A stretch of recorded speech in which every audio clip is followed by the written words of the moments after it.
here to part this will be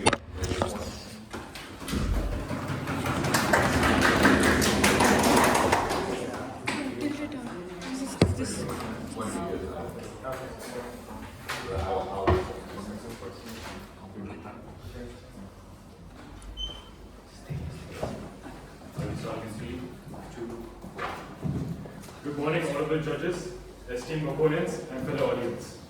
I, Speaker One, stand by for you today to talk about the debate topic motion that this House opposes consequentialism. We, as team opposition, completely support this motion, and we oppose the idea of consequentialism. Moving on, I'll be defining a few key terms and stating what we stand for as team opposition. Now, consequentialism, as given by the info slide, is the philosophy that the morality of an action, whether it is good or bad, is to be judged solely by its consequences. Now, on what consequences are? Consequences is a negative implication according to the Oxford Dictionary. So, thus, action is considered moral or immoral based on the amount of consequences. So, if you perform an action and it has less consequences, it is considered moral. And if you perform an action and it has tons of consequences, it is considered immoral. Thus, we as team proposition oppose the idea of consequentialism. We as proposition believe that there are tons of other aspects that should be considered before deciding whether an action is moral or immoral. And thus, throughout this debate, we will be stating why consequentialism is bad and by proving why other aspects should be considered before deciding whether an action is moral or immoral. Now, moving onward to the team split. I, Speaker 1, will be providing 2 arguments. My Speaker 2 will be providing 1 argument, and my third speaker will be rebutting the opposition's arguments and supporting our arguments as well. Now, for my first argument, immoral acts gets considered moral. Now, you guys may be wondering, why? Well, let me give an example which will help clear the understanding. For the example of cheating, now this cheating can include tests or relationships. For the example of tests, if a child cheats on a test and the consequences are positive, such as the child does not get caught, he gets good marks, then the action is considered moral. However, if the child gets caught, then the action will be judged as immoral through consequentialism. This cannot be accepted as it is based on the luck of the individual. Only in the case of which the child is caught is that the action is appropriately judged. Can we have a judicial system in which a person is judged right half the time and wrong half the other time? We agree that in certain times, these actions will be judged appropriately through consequentialism. However, we are also going to give more examples which show that consequentialism misjudges tons of other actions. Now, in the example of relationships, we all know that relationships are immoral in so many other ways because they break the trust of the individual, the love, and so on. And so, if the person cheats and does not get caught, are we allowed to say that what he did is moral? No, obviously not. Now, my second argument is kind of related to the first argument. Moral acts get considered immoral. We all have some sympathy and empathy in us in order to help someone in our life. Now, let's say, giving the example of one of your friends are coping and they want emotional advice. Let's say we sympathize with them and we want to give them emotional advice. So, performing a good deed, we try giving them advice in order to help them. But what if they don't like our advice? Thus, these consequences, they might say that we might offend them and they might not want to talk to us or want any more advice. So, there are tons of negative consequences. Thus, in the act of helping someone, we get negative consequences. Thus, according to consequentialism, this action gets considered immoral or wrong. Thus, these examples prove that consequentialism is unreliable at most times. Hence, proposed. Thank you.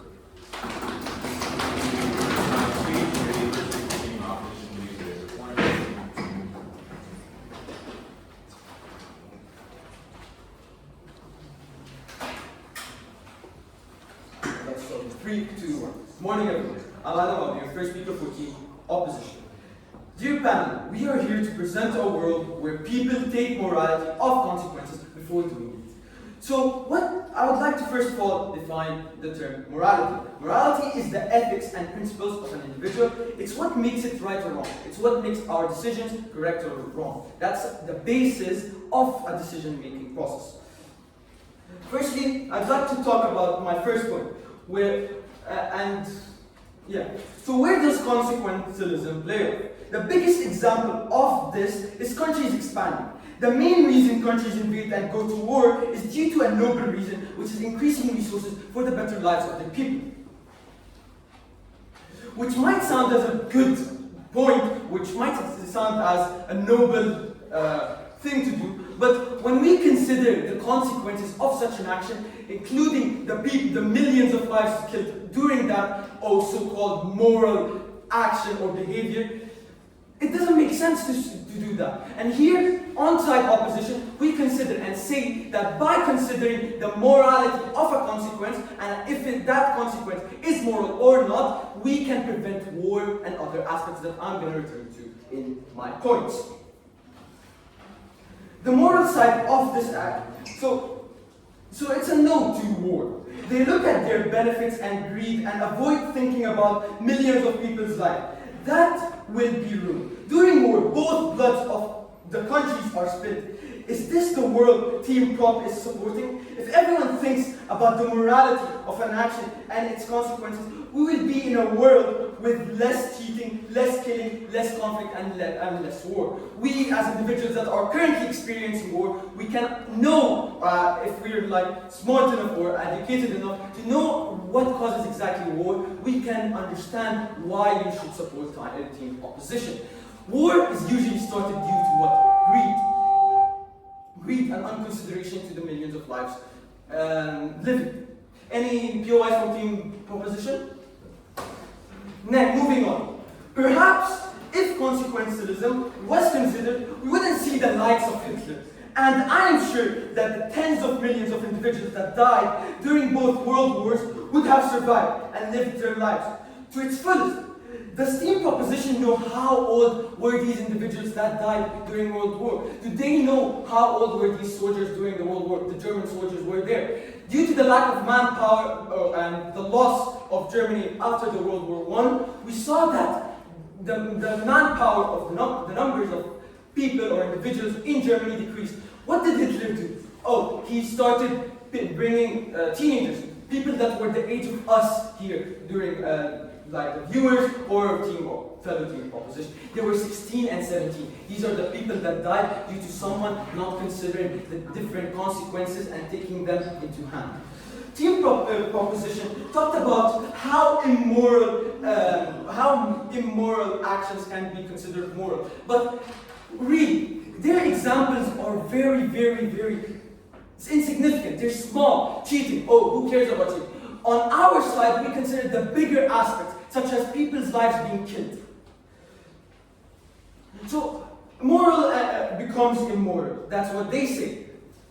That happens on our side. But, as I said, war is mainly caused by a moral thing, a moral goal, which is to increase our people's or the country's individuals' lives standards or improve people's lives. Why did Germany want to go to the World War? It's to increase their land and increase farmland. So Germany would become a superpower and the German individuals can become better citizens.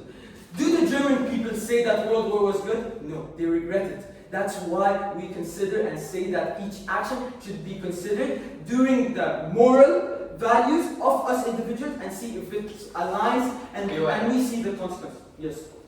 You stated that our actions are weak when your examples only focus on wars and nothing else. Okay, my question is, what would you prefer?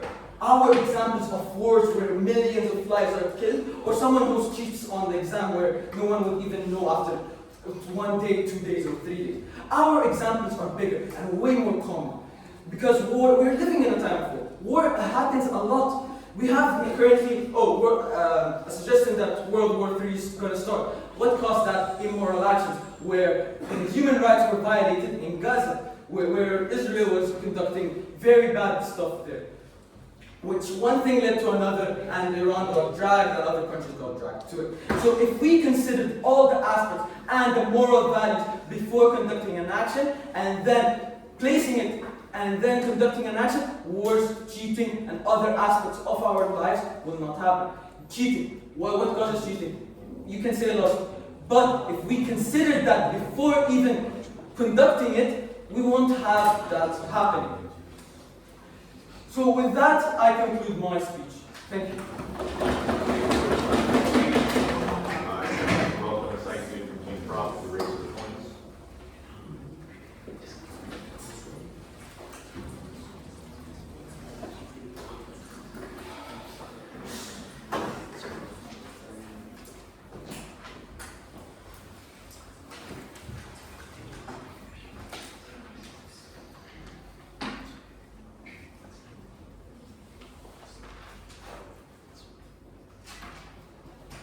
Ready when you are.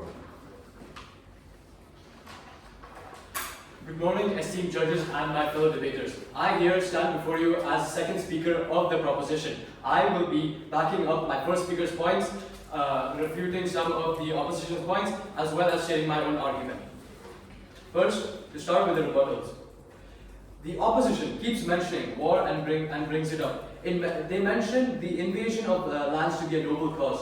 Okay, sure, it is a noble cause, but is the process itself noble? You killed several people. How moral is that? They want to talk about the loss of lives being worth the result. And expansion of land, is it really worth the loss of countless lives?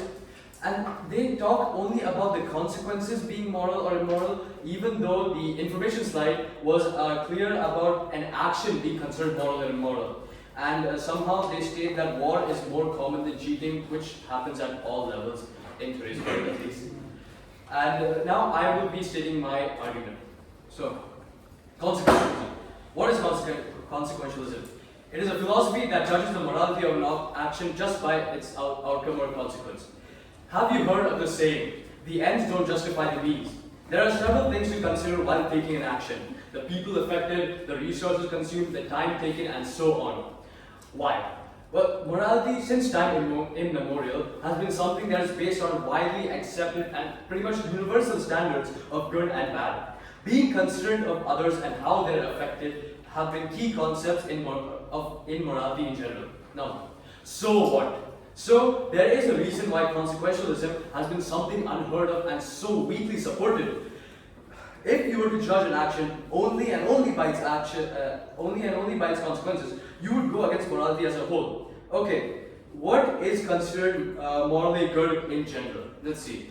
Feeding stray animals, helping an old lady across the street, speaking up for the oppressed. In all of these, you care and are considerate of others and other aspects in an action. The reason why all of these examples are considered morally good is because you take your time to do them, you take risks for others.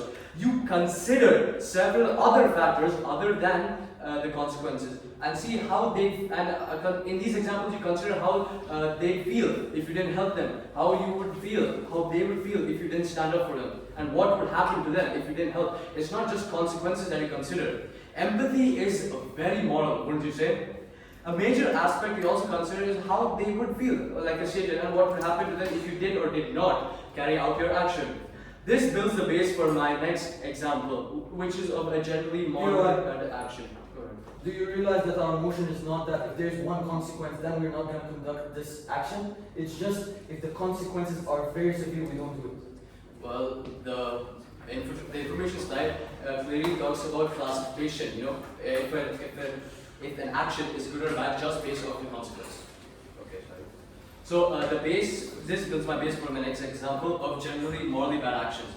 Let me take something large enough on the scale of wars as they have stated, since our examples are so niche. Okay, so let me say, we face the problem of world hunger. Now tell me, why don't we just kill half the population, or even more? This would solve world hunger, wouldn't it? And according to the philosophy on consequentialism, this is something that is justified, because the outcome is apparently great. Boom, world hunger is gone. And why don't we, in general, consider this not acceptable? We don't kill because this is something that is morally unacceptable. We consider what would happen to the several innocents, and what would happen to their families, what would happen to their dreams. They would be destroyed, ravaged, rejected. This is why we decide the morality of such actions as immoral, only focusing on the outcome, which in this case is world hunger, which has been eradicated, is something that is considered moral according to consequentialism. But the ends don't justify the means, like I stated earlier. Consequentialism is preposterous as we don't consider anything else other than the consequences of the actions. Thank you. Hence proposed. Next week in the team, government, please, sorry, team officer, the points.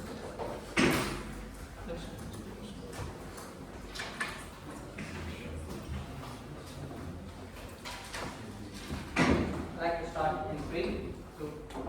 Esteemed judges, fellow debaters, and fellow observers, I am the second speaker of team opposition. I would be refuting some points stated by the team proposition while enhancing my first speaker's points and adding on my own argument.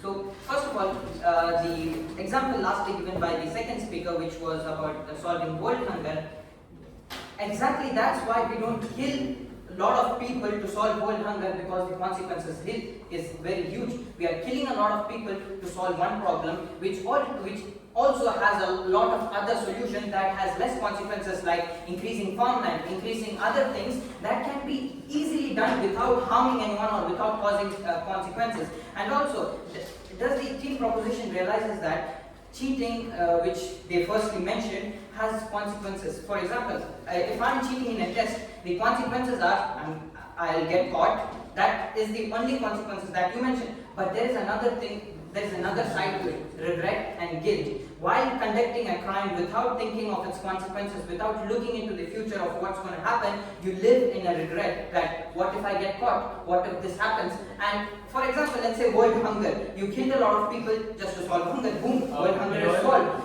That's what you think. But what will the people think of? People think while they are eating every food, they killed half of the population just to enjoy the meal. That is the act of not thinking of the morality before doing anything. Because every action has its own consequences, whether it's significant or insignificant. We want, as an individual, to morally think before doing any action so that we don't have any regrets before and after doing this action. And also, consequences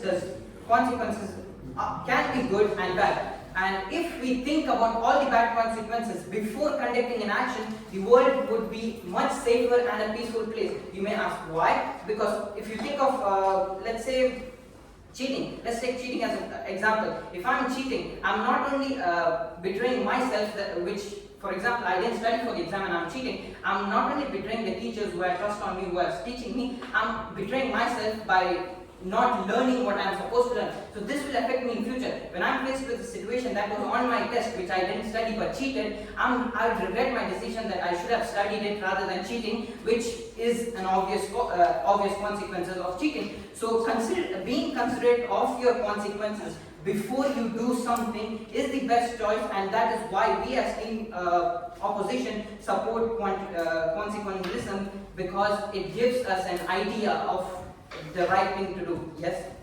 Okay, so you state that you don't do certain things because of how you would feel after that.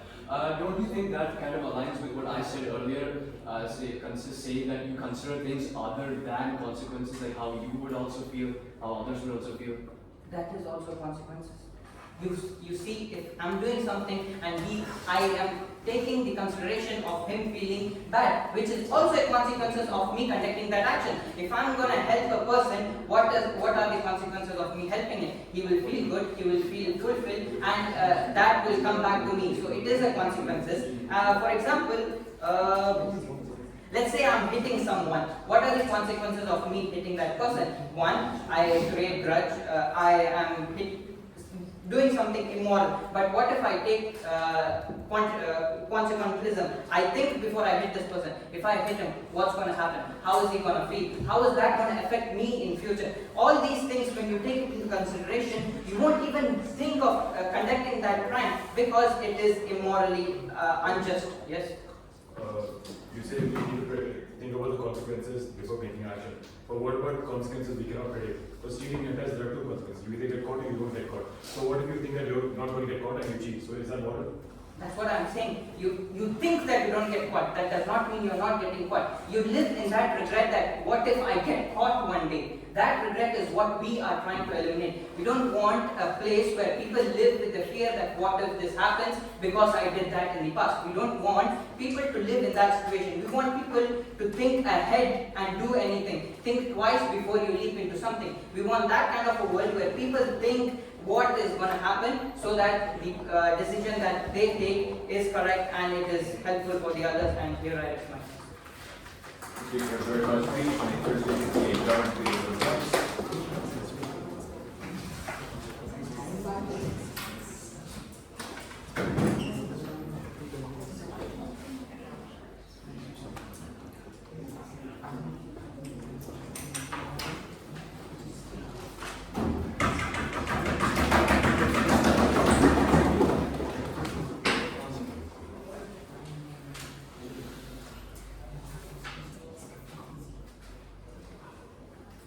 I'll be starting in 3, 2, 1. Panel, the biggest factor for the opposition to lose this debate is that they have failed to review our statements that immoral acts get considered acceptable through consequentialism. Imagine a judicial system where a person is judged in the wrong manner even 1% of the time. This is the type of world that the opposition is proposing and has clearly reflected through their irrelevant and unjustified arguments. They have clearly brought up the statement saying that countries expand and go to war. The consequences are good for the country. They get more resources, they get more people, and however, the action is bad the action is clearly bad as it risks the life of other people in the country. However, through consequentialism, where the actions are judged on the perspective of the person doing the action, this action is perceived as good through consequentialism. Consequentialism is clearly defined as looking at the consequences through the person's perspective, not the perspective of others. That does not matter in this context.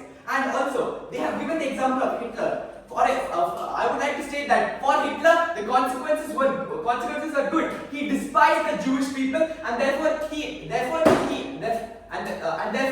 killed them. So for him, the consequence was good, but it is inherently clear that the consequence was bad for the whole of the Jewish population. Yes. But was it moral? Because this motion is about morality, and killing people is immoral. I think you have misunderstood my point. Through consequentialism, this action is considered good. However, it is clear that the action is bad because killing people is bad. Therefore, consequentialism is bad because you have clearly stated that killing people is bad. So, this action is considered bad. However, through consequentialism, the action is good. Therefore, the speaker has refuted his own statement. Moving forward. They said that the first speaker said that nobody cares about cheating. This clearly shows their lack of understanding upon the motion. They have clearly stated that nobody cares about cheating. I would like to state the fact that if cheating was a morally accepted action, what can justify the effort of countless students, countless individuals who put their sweat, their blood, and their tears towards this action? This is not justifiable. Are you saying that cheating is justifiable? The lives of millions of students who work hard to achieve a task, to achieve their goals, it goes to waste just because they cheat. And also, they may say that one test does not make a huge impact. If a child cheats in one test and does not get caught, the consequence is good. He gets good marks in the test. Therefore, the consequentialism, his action is considered good. Therefore, he thinks that the action is good through consequentialism. However, when he moves on to the next test, he will again assume that the action is a good action. Therefore, nothing can justify the lack of a student's efforts leading to a positive result. This is completely injustifiable and has not been and has no logical basis of the argument that has been given. Moving forward, they have repeatedly given an argument which is injustifiable. The consequence is based upon the doer of the action, not the receiver of the action. For example, the consequence of cheating on a test can be good for the person. So therefore, the action is considered good through consequentialism, where it is clearly inherently bad. And they have given the example, and I would like to reinstate the example of wars. The consequences are good for the country which is doing the war. However, through consequentialism, this action is considered good. However, if you cannot, consequentialism is not looking at the action through other perspectives. You look at the action through your perspective. That is the true nature of the decision making of a person. And also, this example can be applied to Hitler, as he has achieved his will of this. He despised the Jewish people, and therefore he has killed them, and he has eradicated 6 million Jews. And through consequentialism, this action is considered good. They have given this example which supports the proposition. They have given only examples which actively support us, and they have wrongly stated that consequentialism is based, we should perceive our actions based on others. And you should also, I would like to reinstate the fact that my second speaker clearly stated that other aspects of the problem should be taken into consideration, not only the consequence of the action. For example, if you take an action, you should consider, is it morally correct? Is it morally correct? Moral correctness does not come under the consequence of an action. And also, the resources that we need to be taken. For example, if you have a goal and then you waste unnecessary resources, that does not come under consequentialism. That does not come under the consequence of the action. That comes under other aspects which need to be judged. Consequentialism cannot be justified, as it totally ignores the other aspects of the problem. Therefore, all the arguments made by the opposition is unjustified, and does not have any logical basis. And also, the examples that they have given has been used to support our argument. Thank you. Thank you very much. May the team please complete their points.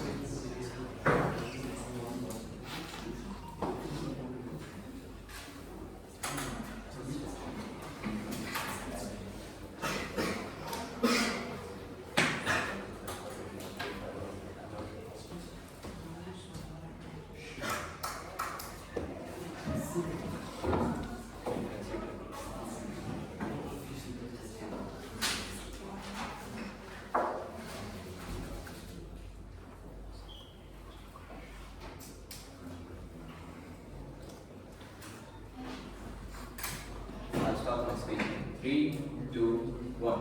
Good afternoon, panel, respected debaters and fellow observers. I'm the third speaker from the team opposition, Waleed, and I'll be today standing here to protect the stance of my teammates and to refute the points, and I do not agree on the statements stated by the team proposition. Firstly, I will start going on the team. Firstly, I'll start by the supporting of my team's defense in the support of my team's statements and arguments. Firstly, let's move on to what my first speaker has stated. The first speaker tried to provide a solution to this world, and the government that is a peaceful coexistence could occur. If whenever we consider to take an action or whenever we consider to do something which is a high page or a low page, we should consider the consequences before doing it. And if we consider the consequences before doing it, we can either predict if it is making the harm for the people or it's making the profit or the beneficial for the people. And such as we have given you the examples, there was one flashpoint where the mention of the Hitler, in which they came and said that the Hitler did not consider the situation and killed the 6 million Jews. On the other side, we also suggested, they given an example.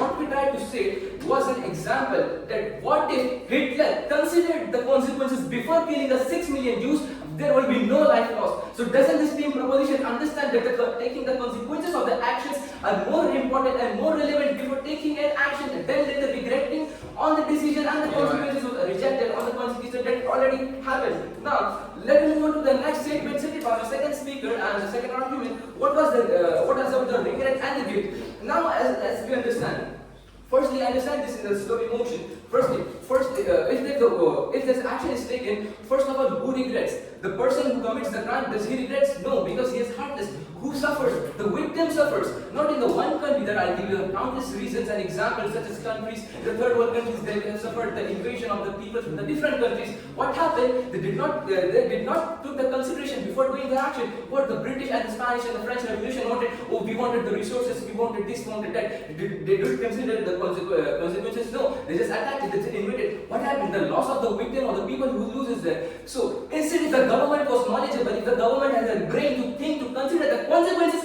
before making an action, action and the people could have saved their life, the resources would have saved it. Nowadays, if you see that example, more than the 25 or 30% of the African resources is taken by the French Revolution, is taken by the Revolution. What if the people were smart? If the leaders of the French Revolution were smart and taken the consequences of the consideration, they would have actually grown the nation of Africa. For example, the British Revolution at least has some kind of amount of intelligence. They at least growed the Indian Empire. That's why the Indian Empire was on growth, and at least it's reached some kind of education and some kind of points with which we see the help of during now. So what our team opposition as a supports that while taking an action as an individual, as a government, as a person making a decision and views, we should consider our action, we should consider our consequences before making action. And I'll give you a wonderful example, such as USA attacked the Iraq by saying there's a weapon of mass destruction. There was a weapon of mass destruction. No. How many people got killed? Around more than millions of people. Did USA consider the consequence?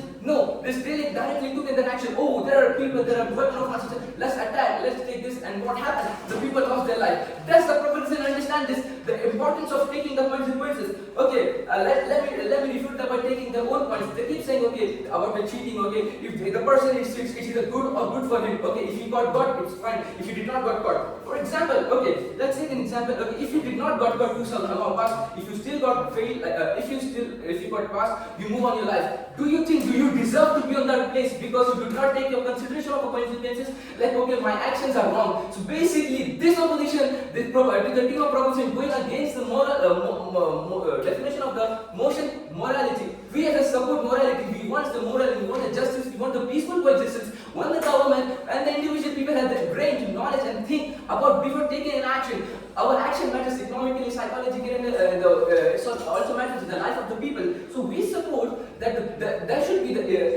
enough amount of the knowledge of taking considering the consequences before committing an action. And we have taken some examples. Our team opposition, we might did not give the proper structure, but our points is still in clear. We want a resolution that where a government or the individual has a mind or has a brain, has a true individual support a community where we consider the action. Considering the action is much more hard. Balance. While you make this debate, the decision of debate, you will consider the consequences. Okay, that if this panel decide on this one, okay, but we should consider this also because we also stated this one. So every action we're gonna give a reason also should work and always works on taking in consideration. But the team proposition phase, they work without brain, without taking the consideration and taking the action. They just directly want to attack. They just directly want to make an action without thinking, without taking the consideration. They want to act like a USA which thinks without the brain and just make an action, and later they don't also regret because they are immoral, which totally go against the motion. And here we as a team opposition, we support the morality, we support the definition of motion as from the perspective of the team opposition. And I'll be refuting, one of the PO I asked and I want to refute that. But the first speaker said that if you aren't caught by cheating, but then it's a moral to cheat. No, does it mean the consequences? Yes. If all the actions are immoral, have consequences, then why are we consider the consequences to decide its immorality? So here, while reaching on the end of the debates, we see as a team in both of the debates, we clash on the points immorality or the points of taking the consideration. By taking all the points and the positive and the negative amendment, we think as a team opposition has a much more higher base on winning this debate because we stated the real reason, we stated the given of the fact that what happened in USA, what happened in Iraq, and countries like India, Pakistan, and other empires, which were decided by the useless and the brainless decisions of the rulers of the empires without taking the consideration of the consequences. And I think the team opposition should win this debate because we have a legal, we have supported the more reasoning. Here I just my case. Very fine speech. May the opposing team please those points. And can I get the water? Go ahead.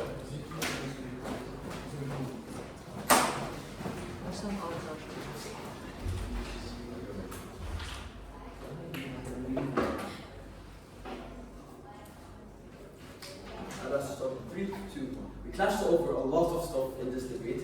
We talked about how, about morality, cheating, etc. But what one point or POI stated by the first speaker here was that what if you aren't caught cheating? But then, is it moral to even cheat or consider cheating? No. Does it have consequences? Yes. And here is why we say that we should first consider the consequences. Because for every immoral action, there are consequences. That's just basic knowledge. Every action has a consequence. Every single thing has a consequence. But does every single action have a positive? Maybe. But now, what is, to simplify everything that has been stated here in this debate, is what is the main root of all of this debate? Is that there is originally a problem leading to a thing that we're scared of. What happens when there is a problem? There are solutions, multiple solutions. So by considering the consequences of every single solution, we can say that, oh, this solution has less consequences, and leading to it being less immoral. That's what our stance in this debate is.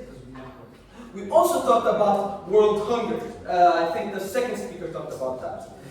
So he talked about how it's immoral to kill kill the human race just because, oh, we have world hunger. But that's exactly what we're saying. The consequences of killing are very dire. There are a lot. It's immoral to kill people just for some individuals to survive. We have to consider other solutions. There are other solutions, such as increasing farmland and making paying farmers better jobs, better income. Another aspect they were also talking about is the small local personal aspect. Here's why we win also that point. Because we on team opposition consider the wide aspect, the global aspect, while they consider the local aspect, such as the personal stuff, such as cheating, etc. Or for example, helping a woman or whatever, which are small stuff considering the big scope that we here on team opposition are providing, which is a global stance where all individuals can survive, where we can end war by considering each and every consequence of a war, of starting a war. The thing is what happened, as I stated as the first speaker, that why does war occur? War occurs because there is a problem. What was the problem in World War? It was that Germany's resources lacked. My second speaker talked about, my third speaker talked about how other countries such as Portugal, England, Spain also conquered other countries for resources to enhance their people's lives. This is a noble cause, but at the same time, when we as team opposition, we suggest looking firstly at the consequences, and then we choose which solution is better based on the consequences that are provided. And that's why we say that team of opposition here clearly won this debate. Another thing, they clearly don't really understand this motion. Indeed, many of their points supported us. For example, the world hunger point stated by the second speaker. The POI asked by the first speaker, where, oh, cheating is something small, what if you're not caught? Does that make sense when we consider the global consequences, the aspects of tens of millions of people that are dying in our world today, in our society? For that, we say that our team has won because we managed to establish a strong pillar where we stated that we have more benefits and less consequences than them. We have more benefits because now millions of people's lives are going to change. No more, because now politicians are going to think about the consequences of an action and how many consequences there are before conducting an action. With that, I can do my presentation. Thank you for a very kind speech made reflecting the team and government leader.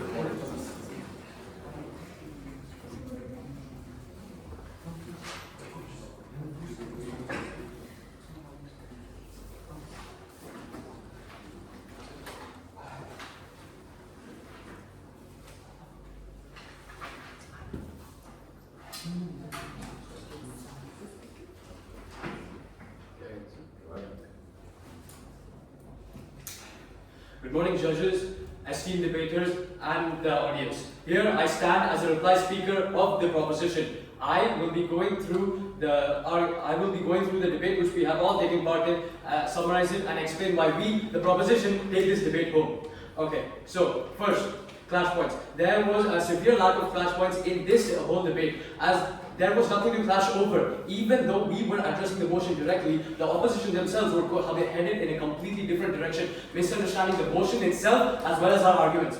The proposition did not really pick a side, and they oscillated between classification based on actions and classification based on consequences, which shows that they did not pay attention to the motion at all. they lose focus on the topic.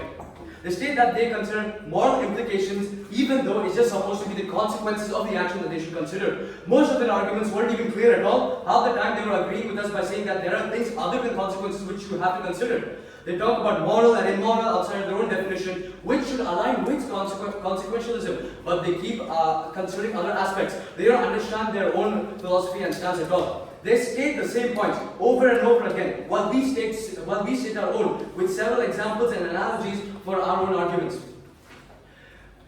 Speaker 3 of the proposition clearly stated that the consequences were based on the perspectives of the individual performing the action. This was met with zero objection. This means that the opposition would have pretty much been convinced by now. He clearly turned the tables around. The speaker clearly turned the tables around the opposition with their Hitler argument, which was proved to be good according to consequentialism, which they are supporting. Then they try to defend themselves and call it morally wrong, which is according to universal and long-standing moral standards.